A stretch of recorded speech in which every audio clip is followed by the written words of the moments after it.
ನಮ್ಮೂರಾಗ ಒಂದ್ ಸುರಂಗ ಐತಿ, ಇದ್ ನಿಮಗ್ ಗೊತ್ತಾ?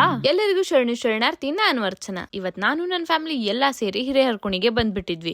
ಯಾಕಂದ್ರೆ ರೀಸೆಂಟ್ ಆಗಿ ಜಾತ್ರೆ ನಡೆದಿತ್ತು, ನಮಗ್ ಅಟೆಂಡ್ ಆಗಕ್ ಆಗಿರ್ಲಿಲ್ಲ. ಸೊ ಅದಕ್ಕೆ ಇವತ್ತ ಈರಣ್ಣನ ದರ್ಶನ ಮಾಡೋಣ ಅಂತ ಫ್ಯಾಮಿಲಿ ಸಮೇತ ಬಂದ್ಬಿಟ್ಟಿದ್ವಿ. ಅಲ್ಲೇ ಮಂಗಳಾರತಿ ಮತ್ ಪೂಜೆ ಮುಗಿಸ್ಕೊಂಡು ಬಸವಣ್ಣನ ಗುಡಿಗೆ ಬಂದ್ವಿ. ನೆಕ್ಸ್ಟ್ ಅಲ್ಲಿ ಪೂಜೆ ಮತ್ ಮಂಗಳಾರತಿ ಎಲ್ಲಾ ಮುಗಿಸ್ಕೊಳ್ಳೋ ಅಷ್ಟ್ರಲ್ಲಿ ನಮ್ ಕಾರ್ತಿಕ ಇಲ್ಲಿ ಬೆಳಗಾಕತಿದ್ದ. ಇಲ್ಲಿ ಯಾಕೆ ಗೊತ್ತಾ? ಎಸ್, ಇಲ್ಲೇ ಇದೆ ಆ ಸುರಂಗ. ನಾವ್ ಯಾವತ್ತೂ ಒಂದ್ಸಲನೂ ಅಲ್ಲಿ ಹೋಗಿರ್ಲಿಲ್ಲ. ಸೊ ಈ ಸತಿ ಹೋಗೋಣ ಅಂತ ಡಿಸೈಡ್ ಮಾಡಿ ಎಲ್ರು ಸುರಂಗದ ಒಳಗೆ ಇಳ್ದೆ ಬಿಟ್ವಿ. ಅಲ್ಲಿ ಹೋದಾಗೆಲ್ಲ ಕೆಳಗ್ ಏನಿದೆ ಅಂತ ಅನಿಸ್ತಾನೆ ಇರ್ತಿತ್ತು. ಮತ್ತೆ ಇಲ್ಲಿ ನಿಧಿ ಇದೆ ಅಂತೆ, ಅದಕ್ಕೆ ಸರ್ಪಗಾವಲ್ ಬೇರೆ ಇದೆ ಅಂತೆ. ಮತ್ತೆ ನೀವ್ ನೋಡಿದಿರಾ ಅಂತ ಕೇಳ್ಬೇಡ್ರಿ, ನಮ್ಮ ಅಪ್ಪ ಮತ್ತೆ ಅಲ್ಲಿರೋರೆಲ್ಲ ಹೇಳಿದ್ದನ್ನ ನಾನ್ ನಿಮ್ಗೆ ಹೇಳ್ತಾ ಇದ್ದೀನಿ. ಒಟ್ನಲ್ಲಿ ದೇವಸ್ಥಾನ ಮಾತ್ರ ಮಸ್ತ್ ಆಗಿತ್ತು. ಹಂಗೆ ಸ್ವಲ್ಪ ಹೊಟ್ಟೆ ಹಸಿ ಆತಿತ್ತು, ಅದಕ್ಕೆ ಅಲ್ಲೇ ಪ್ರಸಾದ ಕೊಬ್ಬರಿನ ಮುರ್ಕೊಂಡು ಎಲ್ರು ತಿಂದು ಒಂದ್ ಫ್ಯಾಮಿಲಿ ಫೋಟೋ ತಗೊಂಡು ನಾವು 7 ಮಕ್ಕಳ ತಾಯಿಗೆ ಬಂದ್ವಿ. ಇಲ್ಲಿ ಒಂದು ಬಾವಿ ಇತ್ತಂತೆ, ಇದರಲ್ಲಿ ಒಬ್ಬಳ ತಾಯಿ 7 ಮಕ್ಕಳನ್ನ ಕರ್ಕೊಂಡು ಅದರಲ್ಲಿ ಜಿಗಿದ್ ಬಿಟ್ಟಿದ್ದಂತೆ. ಅದಕ್ಕೆ ಯಾವಾಗಿಂದ ಈ ಮರಕ್ಕೆ ಹೆಸರು 7 ಮಕ್ಕಳ ತಾಯಿ. ಬಿಸ್ಲಿಗೆ ಬ್ಯೂಟಿ ಅಂದ್ರೂ ಎದ್ದು ಹೊಡಿತಾ ಇದೆ. ನಾನ್ ಸಣ್ಣಕ್ಕಿದ್ದಾಗ ಇದೇ ಊರಲ್ಲಿ ಟೀಚರ್ ಆಟ ಆಡಿದ್ ನೆನ್ಪ್ ನಂಗೆ. ಕೋಲ್ ಹಿಡ್ಕೊಂಡು ನಿಂತ್ಕೊಂಡ್ಬಿಡ್ತಾ ಇದ್ದೆ. ನಮ್ಮ ಅಪ್ಪನ್ಗೆ ಈ ಜಾಗ ತುಂಬಾ ಅಂದ್ರೆ ತುಂಬಾ ಇಷ್ಟ.